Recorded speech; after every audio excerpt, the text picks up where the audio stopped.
สองคนแยกทางสักดีกว่าแค่ให้ตอบเป็นคำที่ฉันถามเธอยังตอบไม่ได้เรื่องจริงก็แค่บอกว่าใช่ถ้าไม่จริงก็แค่บอกว่าไม่แต่คำตอบหนึ่งคำเธอยังลังเลเป็นอย่างนี้จะให้ฉันเชื่อได้ไงว่าเธอกับเขาไม่มีอะไรกันแล้วก็ได้เพื่อเธอไม่ยังรักก็เธอไม่เป็นคนให้ไปเธอเห็นฉันโง่นักหรือไงที่เขาโทรมาตอนเธออยู่กับฉันบ่ายทีมงาน PPC แบบซี่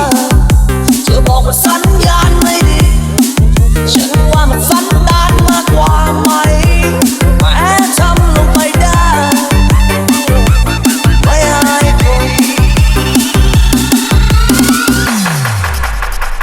เลิกกันดีว่าต่างคนต่างไปหาคนใหม่ที่ผ่านมาถือว่าทั้งบุญทำทา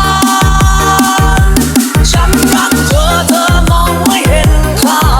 สักวันเธอจะต้องเสียใจร้องไห้และอย่ามาเสียดายอย่ามาเสียใจคนแรกบ่ายทีมงาน PPC แบบซี่